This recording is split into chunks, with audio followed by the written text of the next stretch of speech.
dose d'économie. La dose d'économie. Vous en mettez pas de ça. Non, ce sera comme ça à chaque fois, ne vous inquiétez pas, pas de souci. Nicolas Dose, nous allons parler rockabilly, musique moderne, gigoudou. J'aurais jamais pensé en fait.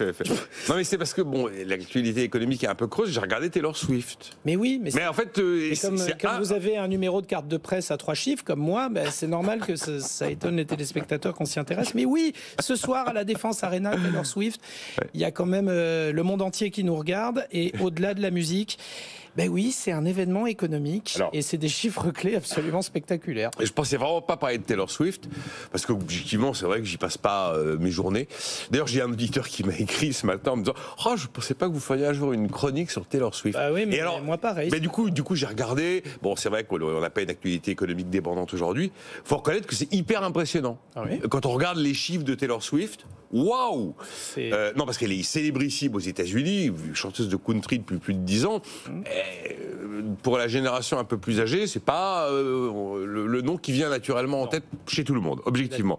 On a fait un petit test dans la rédac. Qui connaît un titre de Taylor Swift? Ceux qui connaissent un titre en connaissent un. De nom, hein. Et on leur demande... y compris. Voilà. Shake It Off. Voilà. Et encore, ça date. Eh ben, c'est celui-là qui est mis en avant. En tout cas, 2 milliards de dollars, c'est ce que devrait rapporter l'ensemble de la tournée qu'elle a entamée, là.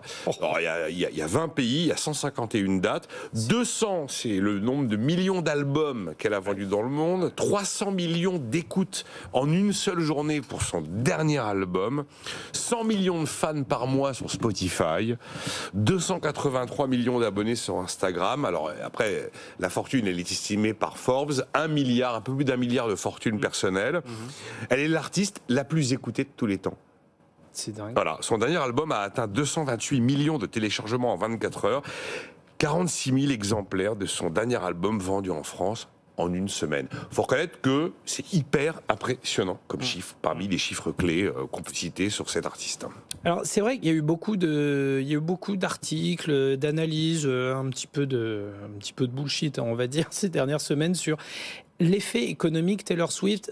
J'avais lu quelque chose comme quoi ça avait eu un impact concret de quelques points de base de PIB d'un pays nordique. Alors, où il y avait eu un véritable effet. Ouais. Il y a un effet économique. La Fed a reconnu qu'il y avait un effet notamment sur la consommation aux États-Unis, par exemple. Il y a un effet économique. Oui, c'est vrai que ça rappelle un truc extraordinaire. Bon, c'est pas un immense pays, la Suède, mais Beyoncé, il y a exactement un an, était en Suède. La présence de Beyoncé en Suède a fait que, au mois de mai 2023, l'inflation est partie à la hausse. Parce que il y avait une inflation à tous les niveaux, et notamment pour les chambres d'hôtel. Donc oui, il y a certaines personnes qui peuvent avoir un effet macro-éco sur un pays. Et la Fed a observé qu'il y avait eu des effets macro-éco sur la consommation dans certains États à l'occasion de prestations de Taylor Swift. Alors le phénomène se produit aussi chez nous. À Lyon, elle sera les 2 et 3 juin. On a une hausse sur ces dates-là. 2 et 3 juin, vous prenez 2 et 3 juin d'il y a un an, vous avez plus 220% de réservations hôtelières, par exemple. Un truc quand même qui est absolument fascinant. C'est pareil sur Airbnb.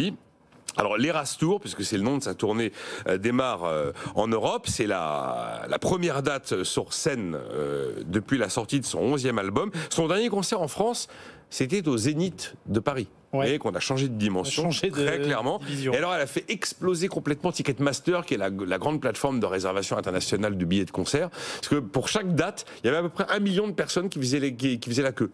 Sur Ticketmaster. Donc on est vraiment sur des chiffres inimaginables. Et alors ce qui est assez frappant, c'est que on a souvent tendance à regarder les artistes et à dire qu'il y a un business model derrière. C'est pas le business model habituel.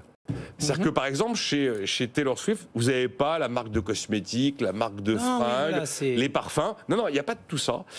Et en fait, c'est la seule aujourd'hui, la première chanteuse milliardaire uniquement grâce à la musique.